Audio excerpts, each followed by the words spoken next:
Gaplashib menga taklif Assalomu berishadi. alaykum, hurmatli Rustam Jo'rayevich, hurmatli komissiya a'zolari, hurmatli nomzod. Hop, Transchegaraviy suv resurslarini boshqarish boshqarmasi yetakchi mutaxassis lavozimiga tanlovimizni boshlaymiz. Hop, tanlov PEF 95-sonli farmon bilan imzolangan yangi tartib bo'yicha amalga oshiriladi. Ya'ni nomzodga ekran orqali 5 ta tasodifiy savol beriladi. Shu savollarga javob bergandan so'ng komissiya a'zolari to'ldiruvchi savollarni berishlari mumkin bo'ladi. Hop, birinchi nomzodimiz Erkinxo'jayev Abduqayumxo'ja Abdumajid o'g'li. 2002-yil Toshkent shahrida tavallud topganlar. Hop, Toshkent irrigatsiya va qishloq xo'jaligi mexanizatsiyalash muhandislari instituti Milliy tadqiqot universitetini suv xo'jaligini tashkil etish va boshqarish yo'nalishi bo'yicha tamomlaganlar. Hozirgi ish joylari Orient Fly Aviation mas'uliyati cheklangan jamiyatda boshqaruv xodimlarida kichik mutaxassis lavozimida faoliyat yuritmoqdalar. Hop, nomzodga ekran orqali 5 ta savol taqdim etamiz. Xo'p, savollari xohlasangiz tartib bilan, xohlasangiz bilganingizga o'qib javob berishingiz mumkin.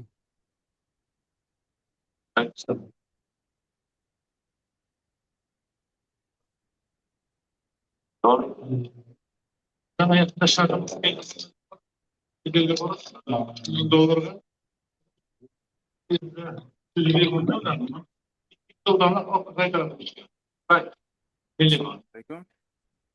Suv sarfi qanday topiladi? Suv sarfi tizimga yetib kelgan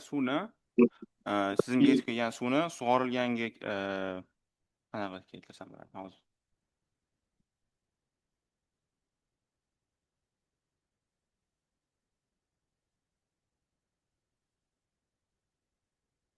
Sug'orishga ketgan suv, tizimga yetib kelgan suv bilan sug'orishga ketgan suvni bo'lib yuzni ko'paytirsak, o'sha foydali ish koeffitsiyenti chiqib keladi. Shunda suv sarfi qancha sarflangani topiladi. Keyingisi zatvorlar qanday turlari bor?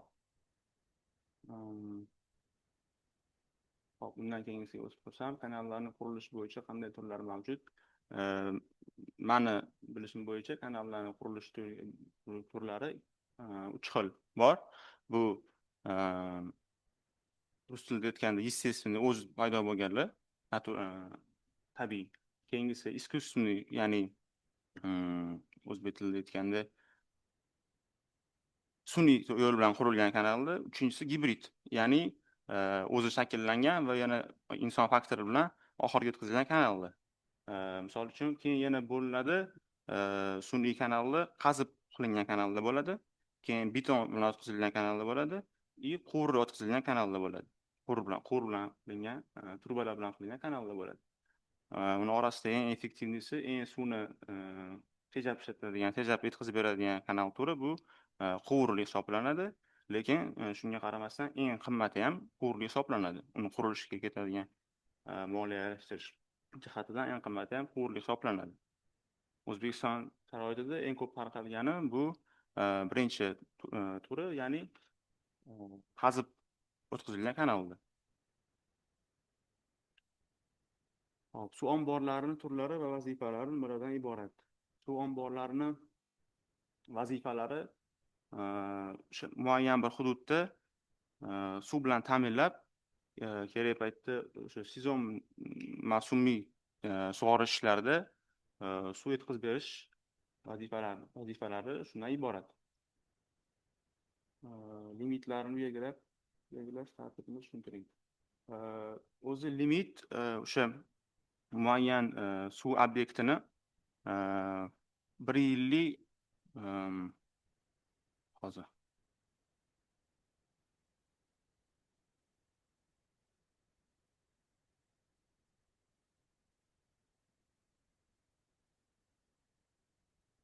suv yetkazib beruvchini suvdan foydalanadigan hududini suvliligini darajasidan kelib chiqib belgilanadigan, muayyan bir muddatga belgilanadigan, ko'p holatlarda 1 yilga belgilanadigan suv hajmi, suv limiti, uni belgilab tartiblash ketma-ketligi o'sha muayyan hududda suvlilik darajasi o'rganiladi. 1 yilda qancha suv hajmi ketishi hisoblab chiqiladi. Keyin uni vazirlik tasdiqlab beradi. Shundan keyin ketma-ketin 1 yilga suv yetkazib berish, mavsumiy yetkazib berish ishlari ko'rib chiqiladi.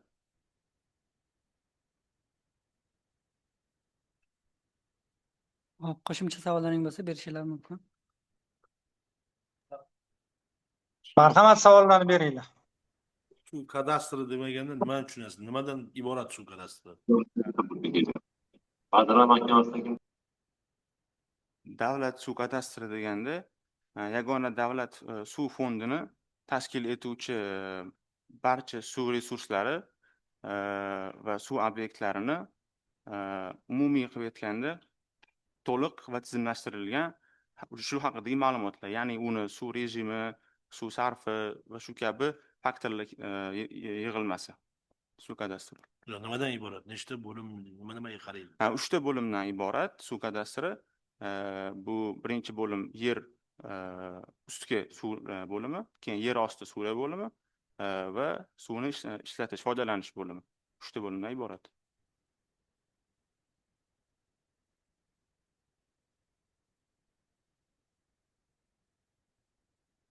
Suv nimada o'lchanadi? Suv sarfi nimada o'lchanadi? Kub metr gektarga o'lchanadi. Yo'q, nima qanaqasi bo'lib turdi o'lchanadi?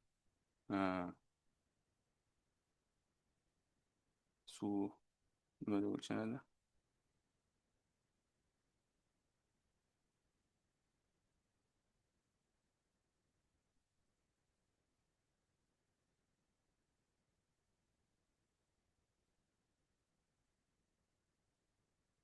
Hozir esimga kelmayapti javob.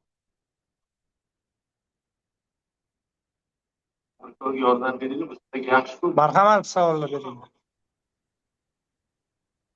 Assalomu alaykum. Manfaat kurash bo'limidan Bekmurodman. Manfaatlar to'qnashuvi to'g'risidagi qonun bor. O'sha manfaatlar to'qnashuvi bilan bog'liq munosabatlarni tartibga solish asosiy prinsiplari ko'rsatilgan. Qaysilar? Manfaatlar to'qnashuviga duch kelganda davlat xizmatchisi, davlat fuqarolik xizmatchisi hech qachon o'zini manfaatlarini davlat manfaatlaridan ustun qo'yish kerak emas. Agar shunaqangi situatsiyaga, ya'ni holatga tushib qoladigan bo'lsa, manfaatlar to'qnashuvi holatiga tushib qoladigan bo'lsa, o'zini bevosita o'zini boshqarma boshlig'iga murojaat qilish kerak. Ya'ni asosiy prinsipi o'zini manfaatlarini davlat manfaatlaridan ustun qo'ymasligi kerak.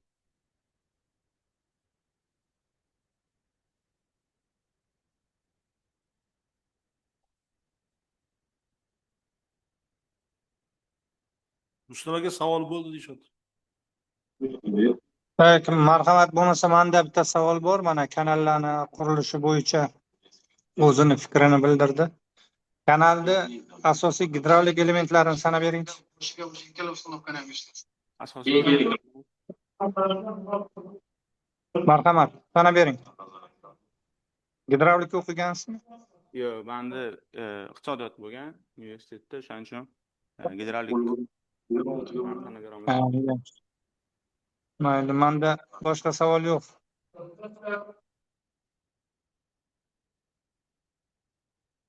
Assalomu alaykum Erkinboy.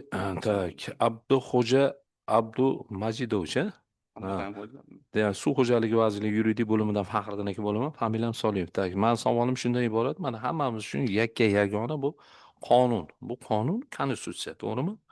Bu hammamiz uchun biladigan, hammamiz uchun amal qiladigan qonun hisoblanadi. Bu qonunga o'zgartirish kirish tartiblarini bilganicha gapirib bering.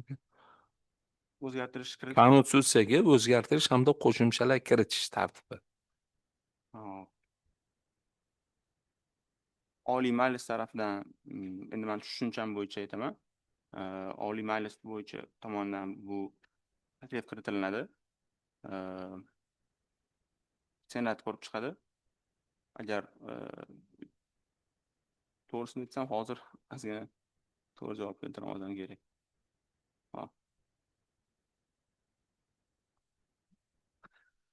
Hop, komissiya a'zolarida qo'shimcha savollar bormi? Hop, komissiya a'zolariga savol, taklif, e'tirozlaringiz bormi? Yo'q. Hop, ishtirokingiz uchun rahmat. Suhbat natijasi bo'yicha ma'lumot shaxsiy kabinetingizga yuboriladi.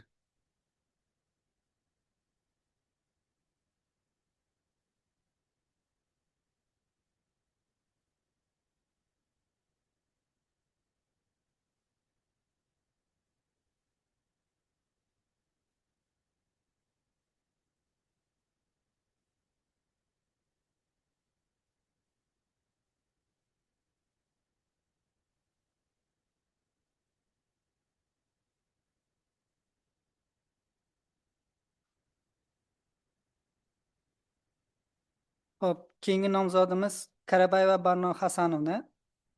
Hop, 1987-yil Toshkentda tavallud topganlar. O'zbekiston Milliy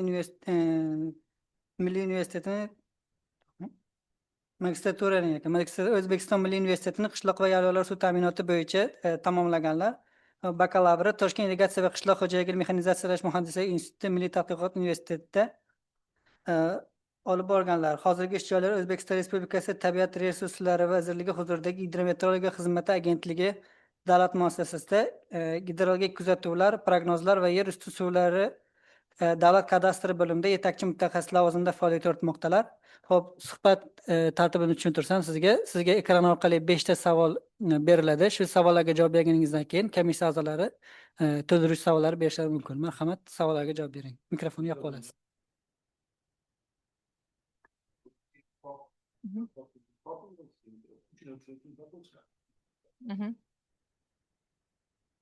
Assalomu alaykum. Tartib bilan javob berishim kerak. Gidrotexnik inshoot nima? Gidrotexnik inshoot faqat suv xo'jaligi obyektlari va suv xo'jaligi tizimida o'zini faoliyatini yuritadigan inshoot hisoblanadi. Masalan, suv omborlari, mini GESlar, sel suv omborlari, suv taqsimlagichlar va suv taqsimlagichlar shular jumlasiga kiradi. Sug'orishda suvni tejashni texnologiya qaysi turlarini bilamiz? Sug'orishda suvni tejaydigan texnologiyalardan o'zimni amaliyot davomida ko'rgan texnologiya bu tomchilatib sug'orish texnologiyasini ko'rganman. Va uni nimasi bilan tanishib chiqqanman, texnik tavsiyanomasi bilan tanishib chiqqanman. Bundan iborat. O'zbekiston Respublikasi suv va suvdan foydalanish to'g'risidagi qonunning asosiy vazifalari O'zbekiston Respublikasidagi suvdan foydalanuvchilar va suv iste'molchilari o'rtasidagi o'zaro munosabatlarini bog'laydigan va suvdan oqilona samarali foydalanish yo'llarini tatbiq etadigan va suv sohasida barcha qonunlarni umumlashtiradigan qonun bu suvni asosiy suv qonuni asosiy vazifalari shulardan iborat. Ya'ni buning ichiga suv va suv obyektlari kiradi. Suvdan foydalanishdagi o'sha yuridik va jismoniy shaxslarni nimalar vakolatlari kiradi. Ularni tartibga solib turish suv va suvdan foydalanish to'g'risidagi qonunning asosiy vazifalaridan iborat. Ya'ni tartibga solib beradi. 4-chi, suv omborlarida bir sutkada yig'iladigan suv hajmi qanday hisoblanadi?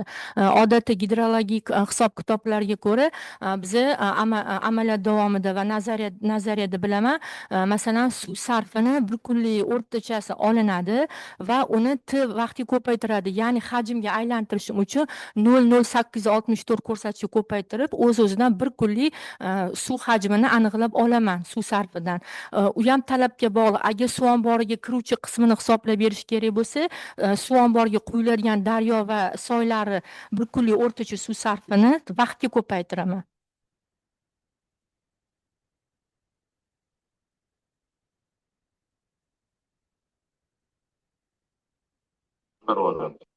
Marhamat, savol javoblarga o'taylik. Jahongir aka. Hozir aytdingiz. 0,864 deysizmi? 0,864 da bu T vaqt. Masalan, hajm barobar Q ko'paytirilgan T, bu yerda T vaqt. Ya'ni o'sha 1 soatda sekundga aylantiramiz 3686.400 nimaga bo'lganimizni bir kunligiga o'sha suv hajmini aylantiradigan ko'rsatkich vaqt ya'ni.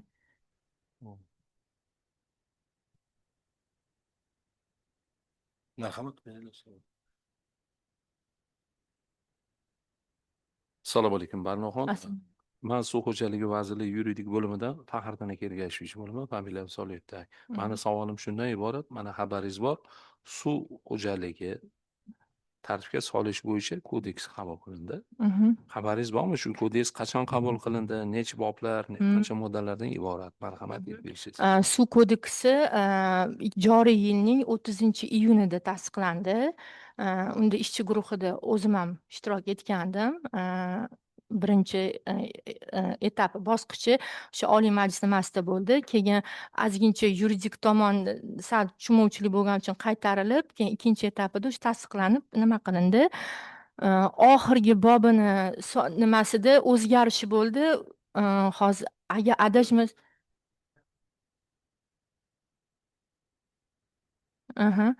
Suv kodeksida o'zi bizada undan oldin bor edi, faqat u yengillandi. Suv kodeksi unda yana bir bor har bitta suv nimalari shakllantirildi. Yana nima deydi, har bir tashkilotning nimasi, vakolatlar qayta ko'rib chiqildi.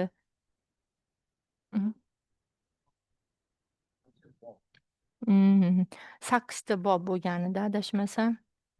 132 modda edi-da. Agar adashmasam, chunki oxirgi nimasida уже bizani nima qatnashim. Xo'p, rahmat. Assalomu alaykum Vazirxon. Korrupsiyaga qarshi kurash bo'limidan Bekmurodman. Hozir men obyektiv bilan tanishib chiqyapman.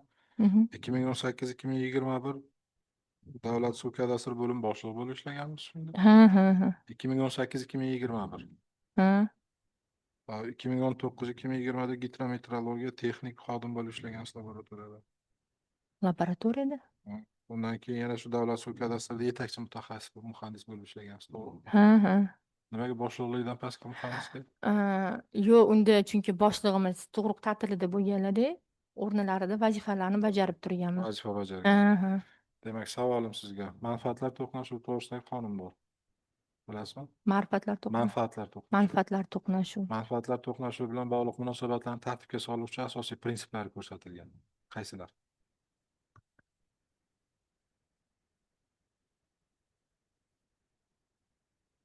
Manfaatlar to'qnashuvi.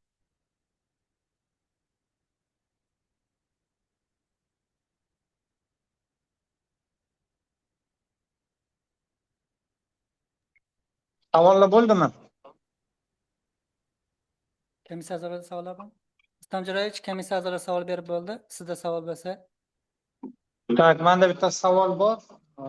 Mana Amudaryo bo'yicha menga gapiringchi, shakllanishi qayerda shakllanadi va qayerda tugaydi?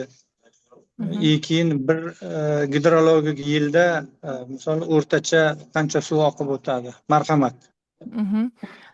Amudaryo daryosi Tojikiston hududida shakllangan Vaxsh va Panj daryolarning qo'shilishidan hosil bo'ladi va bizaga Tojikistonda qo'shilib, Afg'onistondan o'tib, Hayraton ko'prigi orqali respublikamiz janubiy qismi Afg'onistondan Hayraton ko'prik orqali kirib keladi. Bizadan kirib, sekin chiqib Turkmanistonga yo'naladi Amudaryo.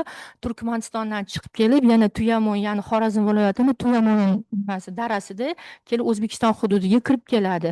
Tuyamo'ydan keyin Somonbog', Qipchoq orqali sekin yurib Orol dengiziga quyiladi. Oxiri Parlatovo posti bor, lekin oxirgi 5 yil, 6 yilda уже Amudaryo daryosi Orol dengiziga quyilmayapti. Chunki oxirgi bizani Parlatovo postimizda faqat suv sathi posti bo'lib qoldi, chunki oqim 0 ga teng bo'lgan, ya'ni stoyachivada bo'lib qolgan. Shu gidrologik o'rtacha nimasi bizning gidropostimizda har xil nuqtasi bor, har xil postlarda har xil ko'rsatkichlarga ega o'rtacha ko'piylikligi. Masalan, birinchi kirib kelgan qismini aytsangiz, Surxondaryoda o'ta faqat suv sathli post, transhegaraviy bo'lgan Afg'oniston bo'lgani uchun suv sarfini o'lcha olmaymiz. Demoqchimanki, har bir gidropostda ko'rsatkich rejimini o'zgartiradi, daryo o'zining rejimini o'zgartiradi. O'sha 1 yillik o'rtacha gidrologik suv sarfini so'radi.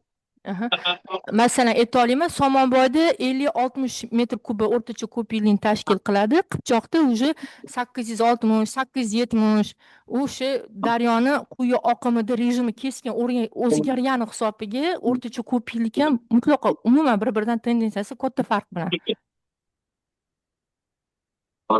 O'tgan yil qancha suv oqib o'tgan? 1 yillik, mayli. Topaysiz-ku ishlagan.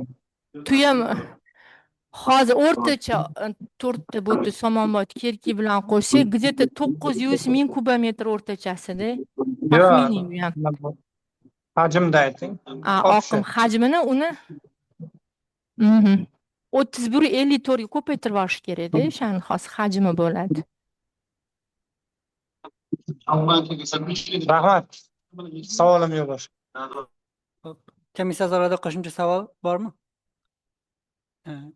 Komissiya a'zolariga savol, taklif, e'tirozlaringiz bormi? Xo'p, ishtirokingiz uchun rahmat. Suhbat natijasi bo'yicha ma'lumot siz shaxsiy kabinetingizga yuboriladi. Chiqib ko'rsating.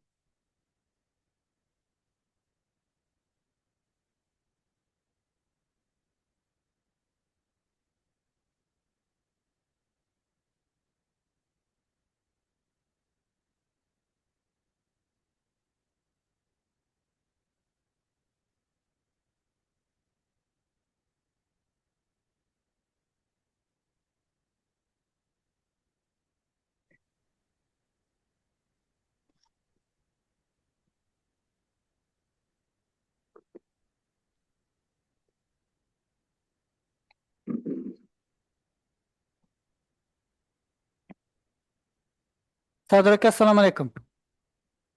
Assalomu alaykum. Ovozimiz eshitilyaptimi? Eshitilyapti aka, meni ham ovozim eshitilyaptimi? Ha, rahmat. Xo'p, sizga suhbat jarayonini sal tushuntirib o'taman aka. Sizga ekran orqali 5 ta savol beriladi. Shu savollarga javob berganingizdan keyin komissiya a'zolari qo'shimcha savollar berishi mumkin bo'ladi. Xo'p, keyingi nomzodimiz Xudoyqulov Sardor Farhod o'g'li 1994-yil Ishtixon tumanida tavallud topganlar. Xo'p, Toshkent irrigatsiya va qishloq xo'jaligi mexanizatsiya muhandislari instituti Milliy tadqiqot universitetini suv xo'jaligi va melioratsiya ishlarini mexanizatsiyalashtirish yo'nalishi bo'yicha tamomlaganlar. Xo'p.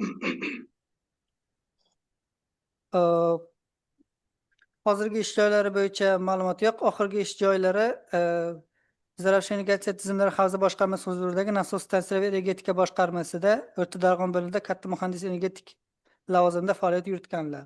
Xo'p, nomzodga ekran orqali 5 ta savollar beramiz. Marhamat. Savollarni tartib bilan o'qib yoki ixtiyoringizda bilganingizda javob berishingiz mumkin. Boshlayveraymi? Assalomu alaykum, hurmatli komissiya a'zolari. Meni ismim Sardor Xudoyqulov Farhod o'g'li. Oxirgi ish joyim Samarqand suv qurilish universiteti davlat muassasasi. Avgust oyida ishdan bo'shaganman. Endi shu sababli ishga topshirishga ehtiyoj tug'ildi. Ovozim eshitilyaptimi? Ha, eshitilyapti. Siz ekrandagi savollarni o'qib javob bersangiz. Birinchi savol, reper nima? Reper bu Boltiq dengiziga nisbatan olinadigan nuqta, reper deb hisoblanadi. Buni atmetka bilan adashtirmaslik kerak, ko'pchilik atmetka bilan adashtiradi. Kanalning gidravlik elementlarini aytib bering. Kanalning gidravlik elementlari bu kanalning nishapligi, kanalning suv o'tkazuvchanligi, kanalning bo'yi, eni, shunaqa gidravlik elementlari hisoblanadi.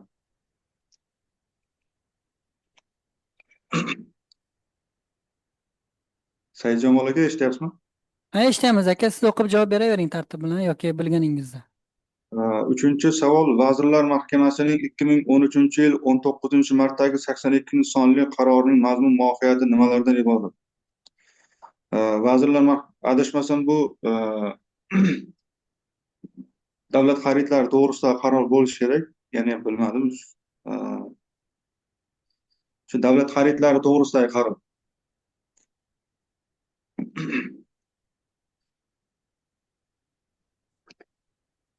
To'rtinchi savol, Markaziy Osiyo mintaqasidagi transchegaraviy daryolar va suv havzalari to'g'risida nimani bilasiz?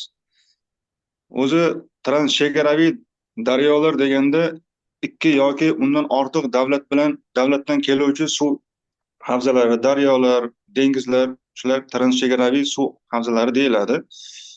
Misol qilib oladigan bo'lsak, Samarqand viloyatida Zarafshon daryosi mavjud.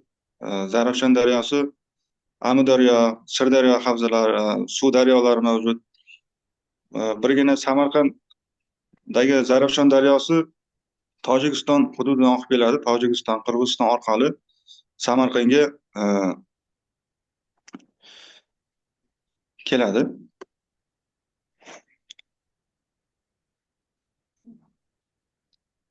Beshinchi savol, kanallarning qurilishi bo'yicha qanday turlari mavjud?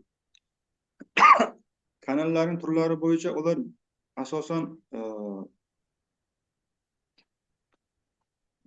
ochiq bitumli va yopiq bitumli bo'lishi mumkin. Betonli bo'ladi. Bugungi kunda asosan kanallarni betonlashtirib amalga oshirilyapti. Shunaqa turlari mavjud.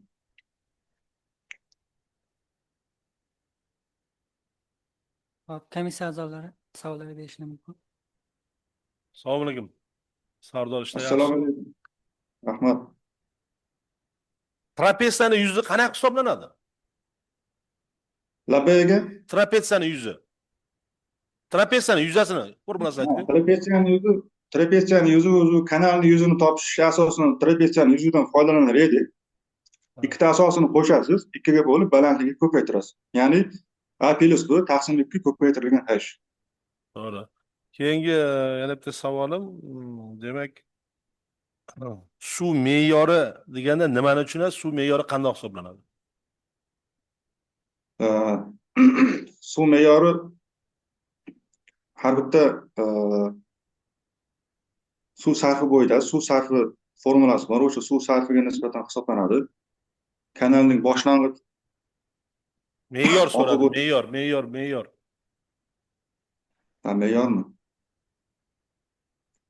Me'yor to'liq yodimda yo'q. Xato gapirib qo'ymay. Nima qiling?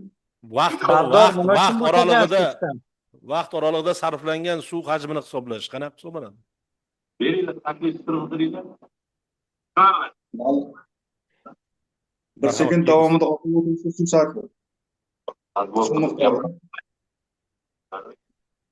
Yordam beramiz. Sardor, nima uchun ishdan bo'shagansiz? U yerda fuqarolik shartnomasi bo'yicha ishladim. Samarqand suv qurilishida. Tayloq tumaniga texnik nazoratchi edim. Shu muddat tugagandan keyin shtatda joy bo'lmadi, o'shaning uchun ketishga majbur bo'ldim. Yashash qayerda hozir? Hozircha Samarqand shahrida yashayapman. Endi Bizda o'zi Samarqandda ham kadrlar bo'yicha taqchilligimiz bor. oldindan harakat qilib nima qilyapti, endi Toshkentga borish nasib qilmayapti. Sabablarni qilsagim xudo xohlamayapti. Shuning uchun harakat qilyapman. Shu niyatim borligi uchun ko'proq xohishim shu Toshkentda ishlashda. Yaxshi, marhamat savollar. Assalomu alaykum Sardorbek. Suv xo'jaligi vazirligidan yuridik bo'limidan Solih Faxriddin aka ergashuvchi bo'laman. Assalomu alaykum Faxriddin aka. Va alaykum assalom. Suv xo'jaligi to'g'risidagi kodeks qachon qabul qilindi? Necha moddadan iborat? Shular haqida gapirib bersangiz. Suv xo'jaligi to'g'risidagi kodeksdan xabarim yo'qki, lekin yaqinda qaror qabul qilingan 2024-yil 8-mayda suv xo'jaligini tubdan takomillashtirish va uni isloh qilish chora-tadbirlari to'g'risida qaror. Lekin kodeks yodimda yo'q. Shu sohada ishlaydigan bo'lsangiz, yaxshilab qarab olishingiz to'g'ri keladi, Sardorbek. Xo'p bo'ladi. Assalomu alaykum. Korrupsiyaga qarshi kurash bo'limidan Bekmurodman. Assalomu alaykum aka. Sizga bitta savolim obyektivkangizdan ko'ryapman. Abror Elyor qurilish MCH'da ishlatyapsizmi hali? Ya u yerda ochig'ini aytadigan bo'lsam, u qo'shnimizni firmasi edi, u yerda ishlamagan, faqat rasmiy nomi kiritilib qo'yilgan edi. Nomingiz kiritilganmi? O'sha asosan ish joyim Samarqand suv qurilish instituti. Sizga savol bo'lgani, Abror Elyor qurilish MCH faolmi? Faol. Rahmat. Ikkinchi, boshqa savolim yo'qmi? Komissiya a'zolari savollar bormi? Rustam Jo'rayevich, komissiya a'zolari savollarini tugadi. Sizda agar yana qo'shimcha savol bo'lsa, Marhamat, keyingi talabgorga o'taylik. Sardor aka, sizda komissiya a'zolariga savol, taklif, e'tirozlaringiz bormi?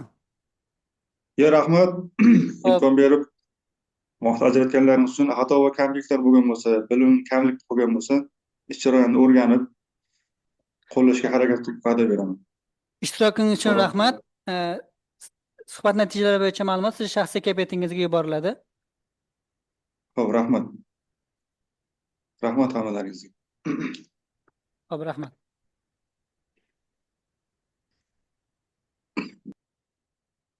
Rustam Jo'rayevich, qolgan nomzodlar kelishmada, e'tiroz ularni bog'lanishmadi ham hattoki. Faqat shu hozir 3 ta nomzod kelgan xolos. Bo'ldi, unda yakunlaydi agar. Kiritasizlar protokolni. Aha. 500 milyon.